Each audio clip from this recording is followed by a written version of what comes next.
نحمد و نصلی علی رسولہ الکریم اما بعد اعوذ باللہ من الشیطان الرجیم بسم اللہ الرحمن الرحیم اینما تکونوا یدرککم الموت ولو کنتم فی بروج مشیدہ صدق اللہ العظیم۔ میرے محترم بزرگوں اور دوستو، اور یہ ایسا حادثہ ہے کہ جس سے ہر ایک انسان کو گزرنا ہے، بلکہ انسان ہی نہیں بلکہ ہر ایک جاندار کو اس سے گزرنا ہے اور کسی کو اس سے چھٹکارا نہیں ہے۔ اور یہ اللہ رب العزت کا بنایا ہوا دستور اور نظام ہے۔ جب سے کائنات بنی ہے، جس چیز کے اندر اللہ پاک نے جان رکھی ہے، وقت آنے پر اللہ پاک ان تمام چیزوں کو دھیرے دھیرے ختم بھی فرماتے ہیں۔ کائنات کے اندر جو ہمیشہ رہنے والی ذات ہے، وہ صرف اور صرف اللہ رب العزت کی ہے، اس کے علاوہ کسی کی بھی نہیں ہے۔ قرآن کریم میں اللہ پاک نے فرمایا کل من علیہا فان ویبقی وجہ ربک ذو الجلال والاکرام، کہ کائنات کے اندر جس کی جتنی بھی چیزیں ہیں، ان تمام چیزوں کو ایک دن فنا ہونا ہے، ایک دن ختم ہونا ہے، لیکن اللہ رب العزت کی ذات گرامی وہ ہمیشہ ہمیش کے لیے برقرار رہے گی، باقی رہے گی، دائم اور قائم رہے گی۔ اس پر کبھی بھی فنائیت طاری نہیں ہوگی اور وہ کبھی بھی ختم نہیں ہوگی، کبھی بھی وہ معدوم نہیں ہوگی۔ خالق کے علاوہ مخلوق، چاہے وہ فرشتے ہو، انسان ہو، جنات ہو یا جانور ہو یا دیگر مخلوقات ہو، ان تمام مخلوقات کو اللہ پاک ایک نہ ایک دن ضرور ختم فرمائیں گے۔ اور اس کائنات کے اندر اللہ رب العزت کے بعد اگر کوئی ذات سب سے زیادہ لائق تعریف، قابل توصیف، قابل حمد و ثنا ہے تو وہ ہے اللہ رب العزت کے محبوب پیغمبر، ہمارے پیارے نبی جناب محمد رسول اللہ صلی اللہ علیہ وسلم۔ لیکن آپ سب حضرات کو معلوم ہے کہ آپ بھی دنیا کے اندر تشریف لائے اور اپنی 63 سالہ زندگی مکمل فرما کر آپ دنیا سے تشریف لے گئے۔ تو جب آپ کا اتنا بڑا مقام ہے، اتنی آپ کی اہمیت ہے، اتنی آپ کی فضیلت ہے، اتنی آپ کی رفعت ہے، اتنی آپ کی بلند شان ہے کہ اللہ پاک نے جگہ جگہ پر، مقامات پر اپنے نام کے ساتھ آپ کے نام کو ذکر فرمایا۔ اذان میں آپ دیکھیے اللہ اکبر کے بعد میں توحید کی گواہی دی جاتی ہے، اشہد ان لا الہ الا اللہ، تو اس کے بعد پھر فوراً رسالت کی گواہی دی جاتی ہے، اشہد ان محمد رسول اللہ۔ اسی طریقے سے جب تکبیر کہی جاتی ہے تو تکبیر میں بھی تکبیر کہنے والا اللہ کی وحدانیت کی گواہی دیتا ہے تو رسول کی رسالت کی گواہی بھی دیتا ہے۔ اسی طریقے سے کلمے کے دو جز ہے، لا الہ الا اللہ محمد رسول اللہ۔ اگر یہاں پر اللہ کی وحدانیت کی شہادت ہے تو پیغمبر کی رسالت کی بھی شہادت ہے۔ اگر کوئی شخص لا الہ الا اللہ کو پڑھتا ہے اور مانتا ہے لیکن محمد رسول اللہ کو نہ وہ پڑھتا ہے نہ وہ مانتا ہے تو وہ کامل ایمان والا مسلمان نہیں ہے۔ تو اتنی بڑی عظیم ہستی ہونے کے باوجود بھی جب ان کو دنیا سے جانا پڑا تو پھر کائنات میں پیچھے کوئی ایسا شخص باقی نہیں رہتا ہے جو یہ دعویٰ کر سکے کہ مجھے دنیا سے جانے کی ضرورت نہیں ہے یا میں جاؤں گا نہیں۔ سب کو پھر جانا ہوگا اور سب کو وقت مقررہ پورا کرنے کے بعد اپنے ٹھکانے پر پہنچنا ہے۔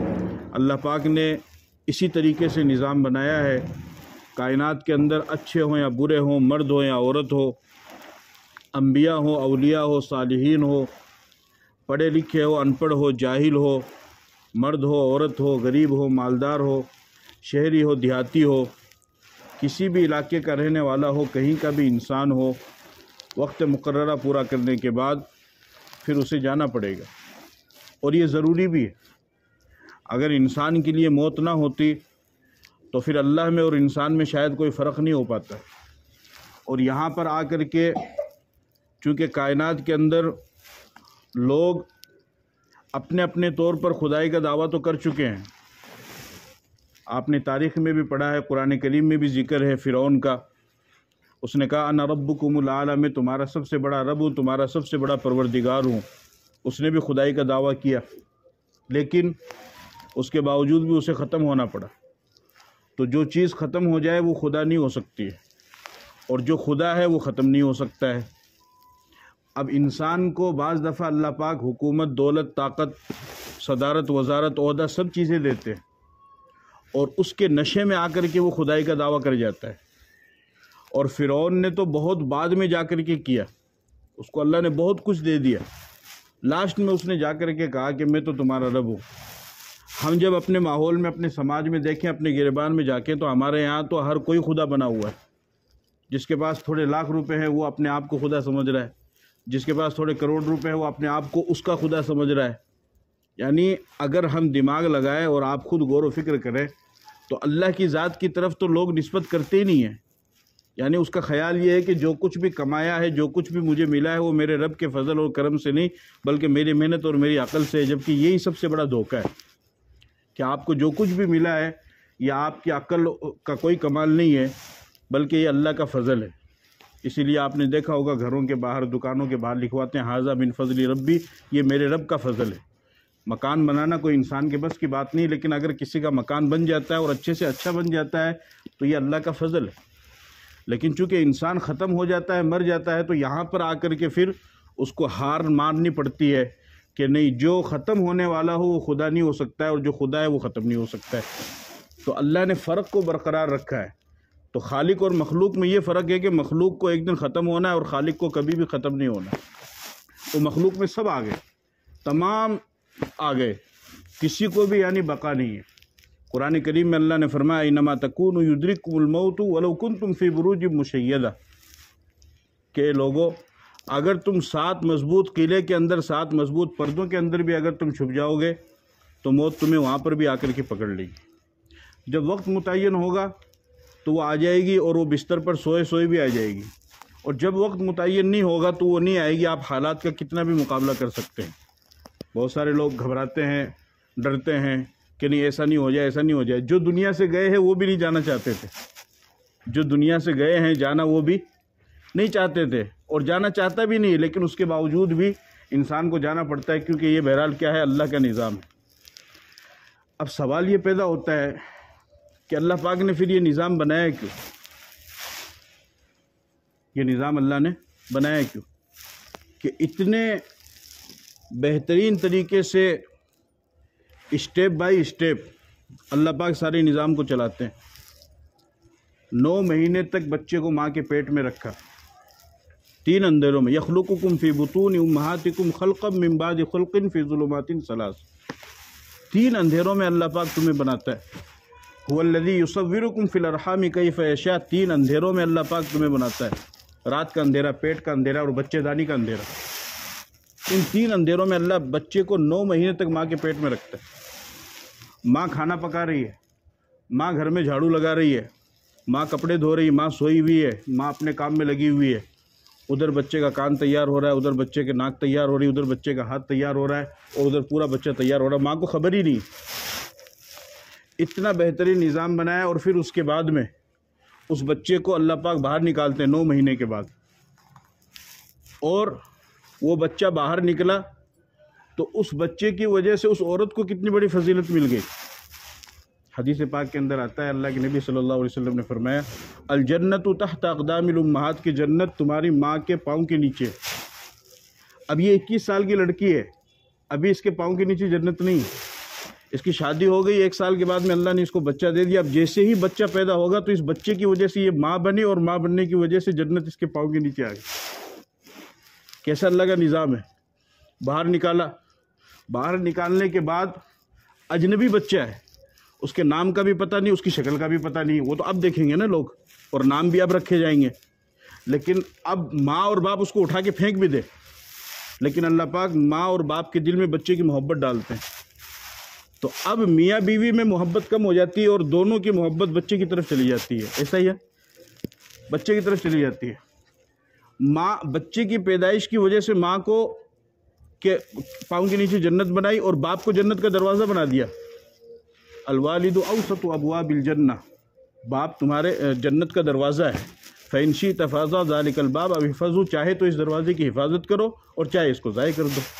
باپ کی خدمت کرو گے، دعا لو گے تو اس دروازے کی حفاظت رہے گی، اس دروازے کے ذریعے سے جنت میں داخل ہو جاؤ گے، اور اگر باپ کی خدمت نہیں کرو گے، اس کی بد دعا لو گے تو پھر اس کو تم نے ضائع کر دیا، پھر یہ دروازہ جنت میں نہیں بلکہ جہنم میں آپ کو لے جائے گی۔ تو ماں باپ کی محبت اللہ ڈالتا ہے، پھر ماں اس کو دودھ پلاتی ہے، اور پھر ماں کیا کچھ نہیں کرتی وہ سب آپ کو معلوم ہے، خود گیلے میں سوئے گی، اس کو سوکھے میں سلائے گی، خود بھوکی رہے گی، اس کو کھلائے گی، اور کوئی ایسا کام، کوئی ایسی چیز وہ نہیں کھائے گی جس کی وجہ سے اس کو نزلہ زکام ہو جائے، کیونکہ پھر اس کا اثر بچے کے اوپر بھی پڑے گا، کیونکہ ماں کو اگر ہوگا تو بچہ وہی دودھ پیے گا، پھر اس کو بھی نزلہ زکام ہو جائے۔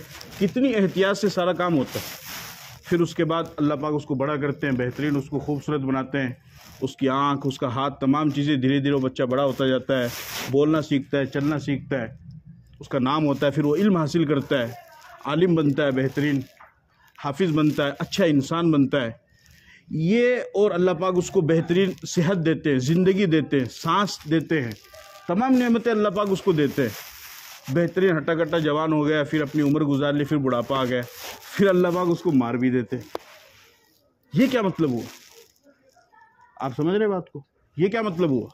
اتنی بہترین طریقے سے تربیت کی، اور ماں باپ کی محبت کی نگاہ، ساری چیزیں پھر بعد میں بھی، پھر لڑکا خود بھی بڑا ہو کر کے شادی کر لیتا ہے، پھر بیوی بچے ہو جاتے ہیں، پھر ان کا ایک الگ رشتہ جڑتا ہے، پھر سسرال کا الگ رشتہ، وہ سارے رشتے جڑ جاتے ہیں، پھر اس کے بھی بچے ہو جاتے ہیں، پھر وہ خود باپ بن جاتا ہے، اور وہ لڑکی جو ہے وہ ماں بن جاتی ہے، اس کے بعد پھر وہ دادا دادی بھی بن جاتے ہیں، نانا نانی بھی بن جاتے ہیں، اور بھی رشتے جڑ جاتے ہیں، اور پھر اللہ پاک اس کو ختم بھی فرما دیتے ہیں۔ تو جب اتنے بہترین طریقے سے، اتنے محبت سے، اتنے پیار سے بنایا، سینچا، سنوارا، سنبھالا، پھر ختم کیوں کر دیا؟ حضرت موسیٰ علیہ السلام نے یہی سوال اللہ پاک سے کیا جو میں آپ کو بتا رہا ہوں، کہ آپ اتنے بہترین طریقے سے انسان کو تیار کرتے ہیں، پھر اس کے بعد اس کو موت دے دیتے، موت کیوں دیتے ہیں؟ اللہ پاک نے فرمایا کہ موسیٰ ایک کام کرو، کھیتی کرو۔ کھیتی کی حضرت موسیٰ علیہ السلام نے، فصل پک کر تیار ہو گئی، کاٹ لیا، فصل کو کاٹنے کے بعد جو خوراک کھانے کے لائق تھی اس کو الگ کیا، اور جو بھوسا تھا، کچرا تھا، اس کو سائیڈ میں ڈال دیا۔ اللہ پاک نے فرمایا کہ موسیٰ یہ تم نے کیا کیا؟ فرمایا کہ بس فصل پک کر کے تیار ہو گئی، اب تو ظاہر سی بات اس کو کاٹیں گے، جو کھانے لائق ہوگا اس کو الگ رکھیں گے، جو خراب ہوگا اس کو سائیڈ میں پھینکیں گے۔ فرمایا کہ میں بھی یہی کرتا ہوں، جب انسان کی زندگی کی فصل پک جاتی ہے تو پھر میں اس کی زندگی کی فصل کاٹ لیتا ہوں، پھر اگر اچھا ہوتا ہے تو خوراک کی طرح اس کو جنت میں ڈالتا ہوں، اور اگر برا ہوتا ہے تو بھوسا اور کچرے کی طرح اس کو جہنم میں ڈالتا ہوں۔ میں بھی یہی کرتا ہوں۔ اب کس انسان کی فصل کب پکے گی یہ صرف اللہ کو معلوم ہے۔ کس انسان کی فصل، ضروری نہیں سب کی 80 سال میں پکے، اور یہ بھی ضروری نہیں سب کی 70 سال میں پکے۔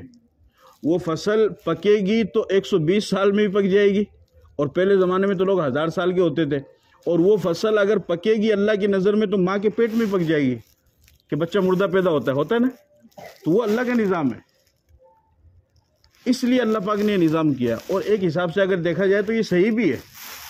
آپ خود اندازہ کرو، ایک گھر ہے، اس گھر میں پردادی بھی ہے، دادی بھی ہے، باپ بھی ہے، تو وہ بیچارہ اگر پردادی اگر 100 سال کی ہے تو دادی ظاہر سی بات ہے اس کی بھی عمر ہوگی، تھوڑی کم ہوگی، تو وہ خود بیچاری بوڑھی ہے، وہ محتاج ہے، تو کون اس کی خدمت کرے گا، کون اس کی خدمت کرے گا؟ تو اللہ کا نظام ہے کہ پرانے چلتے رہتے ہیں اور نئے آتے رہتے ہیں، یہ اللہ کا نظام ہے، سمجھ گئے؟ جی ہاں۔ اب حضرت ابراہیم علیہ السلام نے پھر ملک الموت سے ایک سوال کیا کہ آپ کوئی میسیج، کوئی پیغام نہیں بھیجتے ہیں، جب آپ آتے ہیں آپ کو میسیج، پیغام بھیجنا چاہیے۔ ملک الموت نے کہا کہ جتنے پیغام میں بھیجتا ہوں اتنے پیغام تو کوئی نہیں بھیجتا، اور میں آپ کے پیغام کا تو ہمیں معلوم ہی نہیں۔ بولا اگر ایک دانت بھی ٹوٹ جائے نا تو سمجھ لو کہ میرا پیغام آ گیا، سر کا ایک بال بھی اگر سفید ہو جائے تو سمجھ لو میرا میسیج تمہارے پاس آ گیا ہے، داڑھی کا ایک بال بھی سفید ہو جائے تو سمجھ لو کہ میرا میسیج تمہارے پاس آ گیا ہے، لیکن لوگ اس کی طرف توجہ نہیں دیتے، تو اب اس کا میں کیا کروں؟ تو یہ اللہ کا نظام ہے، اس میں بقا کسی کو بھی نہیں ہے۔ حضرت موسیٰ علیہ السلام کے پاس خود فرشتہ انسانی شکل میں آیا، حضرت موسیٰ علیہ السلام کو معلوم نہیں تھا، انسانی شکل میں آیا، اور یوں کہا کہ آپ کا ٹائم ہو گیا۔ موسیٰ علیہ السلام تو جلالی تھے، کہ ان کا واسطہ بنی اسرائیل سے تھا، سخت قوم سے تھا، وہ بھی جاٹ کی طرح ہی تھے، تو اللہ نے پیغمبر بھی زبردستی دیا ان کو، موسیٰ علیہ السلام جیسا سخت جلالی۔ وہ آیا تو ان کو تو غصہ آ رہا تھا، ویسے انہوں نے تھپڑ مار دیا کھینچ کے، تھپڑ جو مارا تو ملک الموت کی آنکھ ہی پھوٹ گئی، گئے اللہ کے پاس کہ اللہ پاک کس کے پاس بھی بھیجا ہے، وہ تو الٹا ہم کو ہی سیدھا کر دیا۔ اللہ پاک نے اپنی قدرت سے پھر ان کو صحیح کیا۔ اب جب دوبارہ فرشتہ آیا تو وہ فرشتے کی شکل میں آیا۔ اب دوبارہ جو فرشتہ آیا تو وہ فرشتے کی شکل میں آیا۔ یہ وضاحت میں اس لیے کر رہا ہوں کہ آپ یہ مت سمجھنا کہ فرشتے کو تھپڑ کیسے مار دیا، نہیں، فرشتہ انسان کی شکل میں آیا تھا تو ان کو تو معلوم نہیں تھا، اور اسی طریقے سے فرشتہ جب انسان کی شکل میں آئے گا اور پھر انسان اس کے ساتھ کوئی معاملہ کرے گا تو اس پر اثر بھی ہوگا۔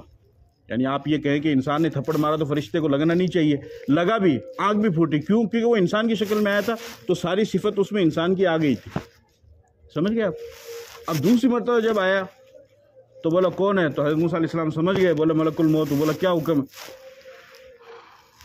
بولا اگر آپ نہیں جانا چاہتے ہیں تو اللہ پاک نے مجھے یہ پیغام دیا ہے کہ ایک گائے کے اوپر اپنا ہاتھ رکھو، آپ کے ہاتھ کے نیچے جتنے بال آئیں گے ان بالوں کے برابر آپ کو زندگی دے دی جائے گی۔ اب اس کے نیچے تو 1000 بال بھی آ جائے، 500 بھی آ جائے، جتنے بال آ جائیں گے اتنی زندگی دے دی جائے گی۔ موسیٰ علیہ السلام نے فرمایا اس کے بعد کیا ہوگا؟ کہا اس کے بعد جانا پڑے گا، بچنے کا چانس نہیں ہے، اس کے بعد جانا پڑے گا۔ آپ نبی ہیں تو آپ کو یہ اختیار دیا جا رہا ہے۔ فرمایا کہ جب بعد میں ہی جانا ہے تو پھر ابھی اللہ سے ملاقات کرنے کے لیے جاتے ہیں، پھر ان کی روح قبض کر لی گئی۔ بہرحال یہ ایک اللہ کا نظام ہے، جانے والا چلا جاتا ہے، اور ظاہر سی بات ہے پیچھے رہنے والے ان کو ایک طرح کا غم ہوتا ہے، لیکن ہمیں اس غم کے موقع پر بھی اللہ کے فیصلے پر راضی رہنا چاہیے۔ میں سمجھتا ہوں ساری چیزیں ہیں، صدمہ ہوتا ہے انسان میں، وہ تو جس کے اوپر گزرتی اس کو معلوم ہوتا ہے، وہ کوئی آسان کام نہیں ہے، یہ آسان کام نہیں ہے۔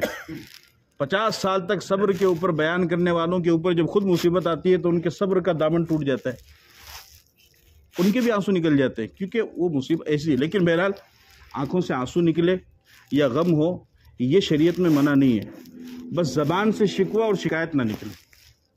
ہاں، زبان کو کنٹرول میں رکھنا ہے کہ بھئی اللہ نے ہمارے ساتھ یہ کیا کر دیا، ایسا خیر نہیں ہونا چاہیے۔ اور جانے والا دنیا سے جا چکا ہے، اب وہ واپس پلٹ کر کے تو آئے گا نہیں، تو ہمارے ایک ایک یعنی سبحان اللہ کے کلمے کی اس کو قدم قدم پر ہماری ضرورت ہے۔ آپ جتنا زیادہ ان کے لیے پہنچا سکتے ہیں آپ پہنچانے کی کوشش کریں اور پہنچائیں، یہ آپ کا فرض ہے۔ اور حدیث پاک کے اندر آتا ہے کہ انسانوں کی طرف سے جو کچھ بھی میت کو، مرحوم کو پہنچایا جاتا ہے تو وہ ان کو پہنچتا ہے اور باقاعدہ ان کو تعارف کرایا جاتا ہے۔ اسی لیے وہ جو میت رہتی ہے وہ انتظار میں رہتی ہے۔ جیسے یہاں پر اگر آپ کے لڑکے باہر سعودیہ میں، دبئی میں کام کر رہے ہیں تو مہینہ پورا ہونے کے بعد بھی انتظار کرتے ہیں نا کہ ہمارا دبئی والا چھوڑا بھی پیچھے بھیج دے اور سعودی عربی پیچھے بھیج دے، تو میت بھی یہ انتظار کرتی ہے۔ اچھا، تھارا اگر لڑکا 20,000 روپے بھیج رہا ہے اور تھارا پڑوسی والا 30,000 روپے بھیج رہا ہے تو ظاہر سی بات ہے پڑوسی والا خوش ہوگا، بھائی مالا چھوڑا 10,000 روپے زیادہ بھیج رہا ہے۔ تو اس حساب سے جب کوئی انسان عرصہ بھیجے گا تو وہ جو قبر میں میت اگر اس کے لیے زیادہ آپ نے بھیجا ہے تو وہ بھی سب پہ خوش ہوتی ہے اور فخر کرتی ہے کہ میرے بیٹے نے میرے لیے زیادہ ایصال ثواب کیا۔ تو آپ جتنے بھی متعلقین ہیں زیادہ سے زیادہ اپنے مرحومین کے لیے بھی اور جو پہلے چلے گئے ہیں ان کے لیے بھی زیادہ سے زیادہ دعا فرمائیں کہ اللہ تعالیٰ ان کی مغفرت فرمائے۔ ایمان والوں کی دعا کی برکت سے بھی اللہ تعالیٰ مومنین کی جو ہے مغفرت فرماتے ہیں، اس کا آپ خاص خیال رکھیں۔ اللہ پاک عمل کی توفیق عطا فرمائے۔